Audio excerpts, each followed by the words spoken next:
Hi dears, it's me Adarsh from our solution. ഇനി എന്തിന് വേറെ സൊല്യൂഷൻ മക്കളെ, നമ്മൾ ജോഗ്രഫിയിലെ മൂന്നാമത്തെ ചാപ്റ്ററിലെ കുറച്ച് ഹാർഡ് ലെവൽ ക്വസ്റ്റ്യൻ ആണ് നമ്മൾ നോക്കാൻ പോകുന്നത്. ലെവൽ 3-ലൊക്കെ വരുന്ന ക്വസ്റ്റ്യൻസ് ആണ്, ഇമ്പോർട്ടൻ്റ് ആയിട്ടുള്ള ക്വസ്റ്റ്യൻസ് തന്നെയാണ്.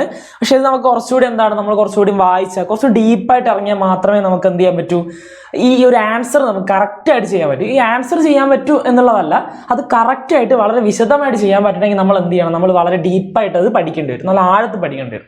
ഓക്കെ, ചിലപ്പോൾ ക്വസ്റ്റ്യൻ കേട്ടുന്ന സമയത്ത് ഇതാണല്ലോ എന്നുള്ള ഓർമ്മ ഉണ്ടാവും, പക്ഷേ അതിൻ്റെ മുഴുവൻ പോയിന്റുകൾ നമ്മൾ എന്ത് ചെയ്യണം, കറക്റ്റായിട്ട് നമ്മൾ എഴുതി വെക്കണം എന്നുള്ളതാണ് നമ്മുടെ വിജയം. എങ്കിൽ മാത്രമേ നമുക്ക് മാർക്ക് മുഴുവനായിട്ട് സ്കോർ ചെയ്യാൻ പറ്റില്ലേ.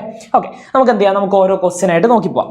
ഒന്നാമത്തെ ക്വസ്റ്റ്യൻ നോക്കിയേ, explain the economic activities in the തുന്ദ്ര region and the challenges and opportunities. അല്ലെ, ടണ്ട്ര പ്രദേശ സാമ്പത്തിക പ്രവർത്തനങ്ങളുടെ വെല്ലുവിളികളും സാധ്യതകളും പരിശോധിക്കാൻ വേണ്ടിയിട്ടാണ് പറഞ്ഞത്, വിവരിക്കാൻ വേണ്ടിയിട്ടാണ് പറഞ്ഞിട്ടുള്ളത്.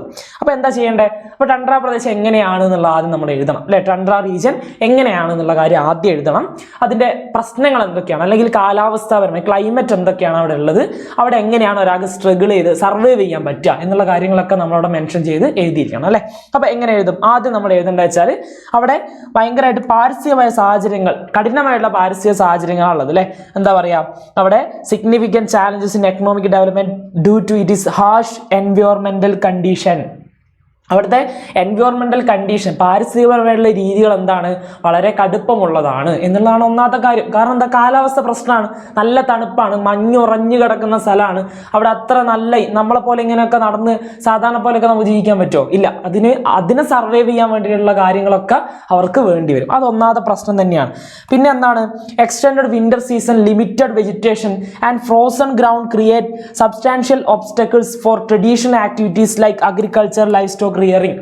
അതായത് അവിടുത്തെ ദീർഘകാലമായിട്ടുള്ള ശൈത്യം, അതുപോലെ തന്നെ പരിമിതമായിട്ടുള്ള സസ്യങ്ങൾ, തണുത്തുറഞ്ഞ മണ്ണ്, ഇതൊക്കെ കൃഷി, കന്നുകാലി വളർത്തുക, ഇതിനൊക്കെ എന്ത് ചെയ്യുന്നുണ്ട്, തടസ്സങ്ങൾ സൃഷ്ടിക്കുന്നുണ്ട്. അപ്പോൾ ഒരു സാധാരണപരമായിട്ടുള്ള ജീവിതം നമുക്ക് അവിടെ ഉണ്ടാക്കുക എന്ന് പറയുന്നത് അത്ര എളുപ്പമുള്ള കാര്യമല്ല എന്നുള്ളതാണ് നമ്മൾ മനസ്സിലാക്കേണ്ടത്. അല്ലേ, പിന്നെ എന്താ അഡീഷണൽ എന്താണ്, അവിടുത്തെ ട്രാൻസ്പോർട്ടേഷൻ ഇൻഫ്രാസ്ട്രക്ചറാണ്. അത് വളരെ പ്രയാസമാണ്.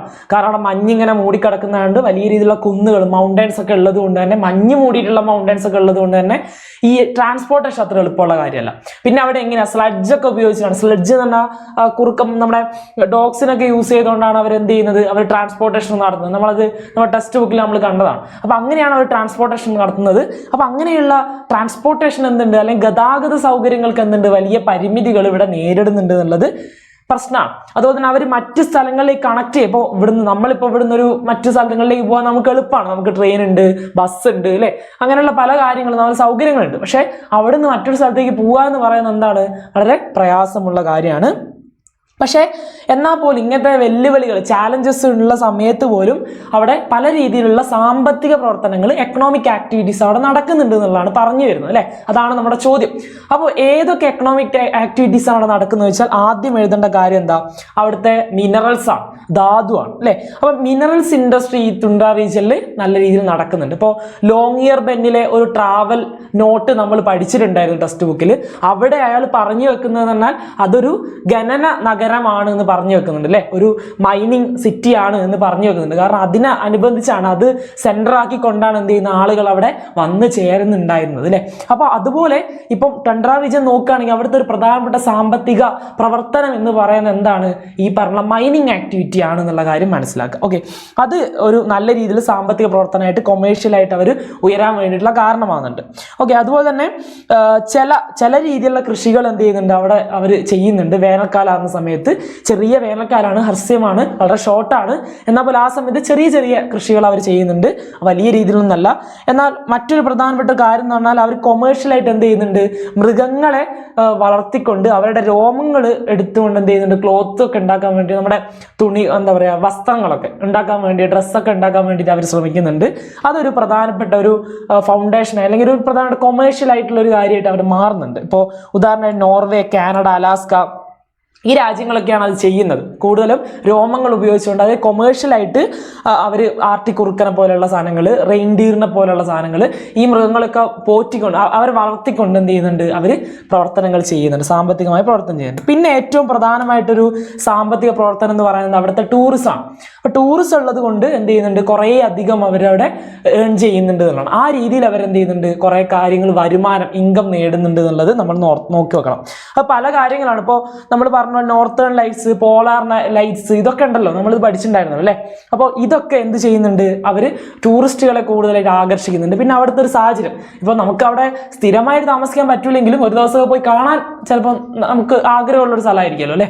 ഈ മഞ്ഞൊക്കെ മൂടിക്കിടക്കുന്ന ഒരു സ്ഥലം കാണുക എന്ന് പറയുന്നത് നമുക്ക് 1-2 ദിവസമൊക്കെ അവിടെ നിന്ന് ചിലവഴിക്കാനൊക്കെ നമുക്ക് വളരെ ഇഷ്ടമായും. പക്ഷെ അവിടെ സ്ഥിരമായി താമസിക്കാൻ ചിലപ്പോൾ നമുക്ക് പറ്റിയെന്ന് വരില്ല. അപ്പോൾ അങ്ങനെയുള്ള ടൂറിസ്റ്റുകൾ കുറേ അധികം എന്ത് ചെയ്യാറുണ്ട്, അവിടെ വരാറുണ്ട്. അങ്ങനെ കുറേ അധികം ചുറ്റുപാടുകൾ ഉണ്ട്, അല്ലെങ്കിൽ വെല്ലുവിളികൾ കുറേ ഉണ്ടെങ്കിൽ പോലും അവിടുത്തെ ജനങ്ങൾ അല്ലെങ്കിൽ അവിടുത്തെ പോപ്പുലേഷൻ വളരെ കുറവാണ്, ജനസംഖ്യ എന്താണ് വളരെ കുറവ് തന്നെയാണ്. എന്നാൽ പോലും അവരെന്ത് ചെയ്യുന്നുണ്ട്, അതിനോട് സർവൈവ് ചെയ്തുകൊണ്ട്, പൊരുത്തപ്പെട്ടുകൊണ്ടോ സർവൈവ് ചെയ്തുകൊണ്ടൊക്കെ അവരെന്ത് ചെയ്യുന്നുണ്ട്, അതിജീവിക്കുകയൊക്കെ ചെയ്തുകൊണ്ട് അവരവിടെ ജീവിക്കുന്നുണ്ട് എന്നുള്ളതാണ്. ഇത്തരത്തിലുള്ള സാമ്പത്തിക പ്രവർത്തനങ്ങൾ അവരവിടെ ചെയ്യുന്നുണ്ട് എന്നുള്ള കാര്യമാണ് നമ്മൾ ആലോചിച്ച് നോക്കണം. ഓക്കെ, അടുത്ത നോക്കി നോക്കൂ. Compare and contrast the natural vegetation of the equatorial rainy forest and the tundra region. Explain how the climate in each region influence the type of vegetation found there, and elaborate on the unique characteristics of the plants in each zone എന്നാണ് കൊടുത്തിട്ടുള്ളത്. ഭൂമധ്യരേഖ മഴക്കാടുകളിലും ടണ്ട്ര മേഖലകളിലും സ്വാഭാവിക സസ്യജാലങ്ങളെ താരതമ്യം ചെയ്ത് വിശദമാക്കുക. ഒന്നാമത്തെ part അതാണ്. ഓരോ പ്രദേശത്തെയും കാലാവസ്ഥ എങ്ങനെയാണ് അവിടുത്തെ സസ്യങ്ങളുടെ സ്വഭാവത്തെ സ്വാധീനിക്കുന്നതെന്ന് അതിൻ്റെ സവിശേഷം കാര്യങ്ങളൊക്കെ എന്ത് ചെയ്യുക, വ്യക്തമാക്കുക. അപ്പോൾ രണ്ട് പാർട്ടായി നമുക്ക് ഇതിനെ എന്ത് ചെയ്യാം, നമുക്ക് ഡിവൈഡ് ചെയ്യാം. ഒന്നാമത്തെ പാർട്ട് എന്ന് പറയുന്നത് അവിടുത്തെ സസ്യജാലങ്ങളെ കുറിച്ച് നമ്മൾ ആദ്യം എന്ത് ചെയ്യുക, വിവരിക്കുക അല്ലെങ്കിൽ പറയാൻ ശ്രമിക്കുക. അത് കഴിഞ്ഞിട്ട് അവിടുത്തെ കാലാവസ്ഥയും സസ്യജാലങ്ങളും നാച്ചുറൽ വെജിറ്റേഷൻ തമ്മിൽ എന്താണ് കണക്ഷൻ ഉള്ളത്, അല്ലെങ്കിൽ ഒരു സ്ഥലത്തെ കാലാവസ്ഥ മാറുന്ന സമയത്ത് അവിടുത്തെ നാച്ചുറൽ വെജിറ്റേഷൻ സസ്യജാലങ്ങൾക്ക് എന്ത് മാറ്റാണ് ഉണ്ടാകുന്നത് അല്ലെ. ഇപ്പൊ നമ്മൾ ഇവിടെ കാണുന്ന അല്ലെങ്കിൽ ഇവിടെ നമ്മൾ ഉൽപ്പാദിപ്പിക്കുന്ന നമ്മൾ വളർത്തുന്ന ചെടികളൊന്നും ചിലപ്പോൾ എവിടെ ഉണ്ടാവില്ല, നമ്മളിപ്പോൾ കാശ്മീരിൽ പോകുന്ന സമയത്ത് ഉണ്ടാവില്ല. കാരണം എന്താ, അവിടുത്തെ രണ്ടിടത്തും കാലാവസ്ഥ നല്ല വ്യത്യാസമുണ്ട്. അത് അങ്ങനെയുള്ള കുറേ മാറ്റങ്ങൾ നിങ്ങൾക്ക് എന്ത് കാണാൻ പറ്റും, കാലാവസ്ഥയിലും കാണാൻ പറ്റും. അപ്പോൾ കാലാവസ്ഥ അടിസ്ഥാനപ്പെടുത്തിയിട്ടാണ് എന്ത് ചെയ്യുക, അവിടുത്തെ നാച്ചുറൽ വെജിറ്റേഷൻ പലപ്പോഴും ഉണ്ടാവാറ്. അപ്പോൾ അതിൻ്റെ ഒരു ചോദ്യമാണ്. അപ്പോൾ നമുക്ക് ആദ്യം നോക്കുകയാണെങ്കിൽ ഇക്വറ്റോറിയൽ റെയിനി ഫോറസ്റ്റിനെ നോക്കുകയാണെങ്കിൽ അതാണ് ആദ്യം പറയേണ്ടത് അല്ലേ. ഭൂമധ്യരേഖ മഴക്കാടുകൾ ഈ പ്രദേശത്തെ വളരെ ഇടതൂർന്ന ഒരു മേഖലയാണ്, ഇടതൂർന്ന സസ്യജാലങ്ങൾ കാണുന്ന നാച്ചുറൽ വെജിറ്റേഷൻ വളരെ ഡെൻസായിട്ട് കാണുന്ന ഒരു പ്രദേശമാണ് ഭൂമധ്യരേഖ മഴക്കാടുകൾ എന്ന് പറയുന്നത്. ഇത് വളരെ എവർഗ്രീൻ ഫോറസ്റ്റ് ആണ്, നിത്യഹരിത വനങ്ങൾ കൂടിയാണ്. ഏകദേശം 27 സെന്റിമീറ്റർ വരെ അതിന് ടെമ്പറേച്ചർ ഉണ്ടാവും, 27 ടെമ്പറേച്ചറൊക്കെ ഉണ്ടാവും, ഡിഗ്രി ടെമ്പറേച്ചർ ഉണ്ടാവാറുണ്ട്. വർഷം മുഴുവൻ എന്ത് കിട്ടും, അവിടെ ഉയർന്ന താപനിലയും കിട്ടും, അതുപോലെ തന്നെ മഴയും അവർക്ക് നല്ലപോലെ കിട്ടാറുണ്ട്. അതുകൊണ്ട് തന്നെ ഈ സസ്യങ്ങളൊക്കെ ഈ വെജിറ്റേഷൻസ് ഒക്കെ നല്ലപോലെ ഉണ്ടാവാൻ വേണ്ടിയിട്ടുള്ള ഒരു സാഹചര്യം അത് ഒരുക്കി കൊടുക്കുന്നുണ്ട്. അതിൻ്റെ കൂടെ തന്നെ പറയേണ്ട ഒരു കാര്യം എന്താ, അവിടെ എന്തില്ല, അവിടെ ഒരു സാധനം ഇപ്പം ഒരു പൂവിടുക, ഒരു കായ് ഉണ്ടാവുക, ഇതിനൊന്നും എന്തില്ല, ഒരു പ്രത്യേകമായിട്ടുള്ള കാലമൊന്നുമില്ല. ഇപ്പം നമ്മുടെ നാട്ടിലൊരു മാവിൽ മാങ്ങ ഉണ്ടാവാൻ വേണ്ടിയിട്ട് നമ്മളൊരു സമയം വരെ കാത്തു നിൽക്കണം അല്ലേ. ഒരു മാർച്ച് ഏപ്രിൽ സമയത്തൊക്കെ കാത്തു നിൽക്കേണ്ടി വരും അല്ലെ, അതൊന്ന് പഴുത്ത് വരാൻ വേണ്ടിയിട്ട്. പക്ഷെ ഇവിടെ അങ്ങനെയൊന്നുമില്ല, എല്ലാ സമയത്തും കായ്കളും ഉണ്ടാവും, അതേ സമയത്ത് എന്തുണ്ടാവും, പൂക്കൾ. അതിനൊരു പ്രത്യേക കാലഘട്ടമൊന്നുമില്ല, കാലങ്ങളായിട്ടൊന്നുമില്ല, അതിങ്ങനെ ചെയ്തുകൊണ്ടിരിക്കും. കാരണം അവിടെ ഒരു പ്രത്യേക കാലങ്ങളൊന്നും ഇല്ലാത്തതുകൊണ്ട് അതിങ്ങനെ പോയിക്കൊണ്ടിരിക്കും. ഓക്കെ, അപ്പോൾ അങ്ങനെ ഒരു കാര്യം കൂടെ അവിടെ ഉണ്ട്. പിന്നെന്താ, സൂര്യപ്രകാശത്തിന്റെ ലഭ്യത അനുസരിച്ച്, സൺലൈറ്റിന്റെ ആ ഒരു അവൈലബിലിറ്റി അനുസരിച്ച് എന്ത് ചെയ്യും, മരങ്ങളുടെ നീളം ഹൈറ്റ് ഒക്കെ എന്ത് ചെയ്യാറുണ്ട്, വ്യത്യാസപ്പെടാറുണ്ട്. അത് നമുക്ക് അവിടുത്തെ എവർഗ്രീൻ ഫോറസ്റ്റിലൊക്കെ കാണാൻ പറ്റും. അതിനാണ് നമ്മൾ മേലാപ്പുകൾ എന്ന് പറഞ്ഞിട്ട് നമ്മളൊരു ഭാഗം പഠിച്ചിരുന്നു, കാനോപ്പി എന്നൊക്കെ പറഞ്ഞിട്ടൊരു ഭാഗം പഠിച്ചിരുന്നു. അതാണ് അവിടെ പഠിക്കാനുള്ളത്. അപ്പോൾ താഴെ തട്ടിലേക്കൊന്നും എന്ത് ചെയ്യുന്നില്ല, അവിടെ സൂര്യപ്രകാശം എത്തുന്നില്ല. അതുകൊണ്ട് തന്നെ പുല്ലുകളൊന്നും നമുക്ക്, അടിക്കാടുകളൊന്നും നമുക്ക്, അണ്ടർഗ്രോത്ത് ഒന്നും ഇല്ല എന്നുള്ള രീതിയിലൊക്കെ നമ്മൾ പഠിച്ചിട്ടുണ്ടായിരുന്നു അല്ലേ. അടുത്ത നോക്കുക, ടണ്ട്ര മേഖല അല്ലെ, ടണ്ട്ര റീജിയൻ. എങ്ങനെ ടണ്ട്ര റീജിയൻ, അവിടെ എക്സ്ട്രീം കോൾഡ് ആണ് അല്ലേ, അവിടെ എന്താണ് എക്സ്ട്രീം കോൾഡ് ആണ്, അവിടെ ലിമിറ്റേഷൻസ് ഒക്കെ വളരെ ലിമിറ്റഡ് ആണ്. അവിടെ സസ്യങ്ങളൊക്കെ എന്താണ്, വളരെ കുറവാണ്. നല്ല തണുപ്പായതുകൊണ്ട് അവിടെ സസ്യ വളർച്ചയൊക്കെ ഭയങ്കര കുറവായിരിക്കും, സൂര്യപ്രകാശമൊക്കെ വളരെ കുറവാണല്ലോ കിട്ടുന്നത്. അതുകൊണ്ട് അവിടെ സസ്യങ്ങളൊക്കെ വളരെ കുറവാണ്. പിന്നെ എന്താ പറയുക, ഇങ്ങനെ അഥവാ ഇനി വേനൽക്കാലമൊക്കെ ആകുന്ന സമയത്ത് ചില കാര്യങ്ങളൊക്കെ എന്ത് ചെയ്യാറുണ്ട്, അവിടെ ഉണ്ടാവാറുണ്ട്. പെർമാഫ്രോസ്റ്റ് ഇല്ലേ, അതായത് മഞ്ഞുപാളികൾ ഇങ്ങനെ കടക്കുന്നതായതുകൊണ്ട് വേരുകളൊന്നും അടിയിലേക്ക് ആഴ്ന്നിറങ്ങി പോകാൻ വലിയ ബുദ്ധിമുട്ടായതുകൊണ്ട് വലിയ മരങ്ങളൊന്നും നമുക്ക് അവിടെ കാണാൻ പറ്റില്ല. പിന്നെ ഉണ്ടാകുന്ന ചെറിയ പുല്ലുകൾ, പായലുകൾ, ലൈക്കണുകൾ ഒക്കെയാണ് നമുക്ക് അവിടെ കാണാൻ പറ്റുക എന്നുള്ളതാണ്. പിന്നെ വേനൽക്കാലത്തൊക്കെ മാത്രമാണ് അവിടെ എന്തുണ്ടാവും, അവിടെ കുറച്ച് പൂക്കളൊക്കെ ഇടുക, ചില സസ്യങ്ങളൊക്കെ ചെറിയ ചെറിയ പൂക്കളൊക്കെ ഇടുമ്പോഴാണ് ആ വേനൽക്കാലം വരുന്ന ആ ഷോർട്ട് പീരീഡിൽ മാത്രമാണ്. ഓക്കെ, അതും കൂടെ ഒന്ന് മനസ്സിലാക്കുക. അടുത്തെന്താ, ലാസ്റ്റ് ഒരു ക്വസ്റ്റ്യൻ, ഒരു ചെറിയൊരു മാസ് ഫോളോയിങ് ആണ്.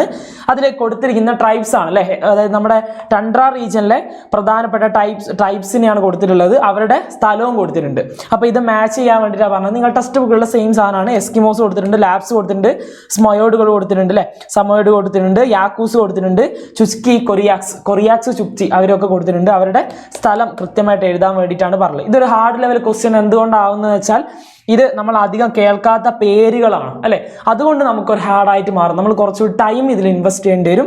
അത് ഉറപ്പായിട്ടുള്ള കാര്യമാണ്. എന്നാൽ മാത്രമേ നമുക്ക് പഠിക്കാൻ പറ്റൂ. ഉറപ്പായിട്ട് മാത്സ് ദ ഫോളോയിങ് ചോദിക്കും.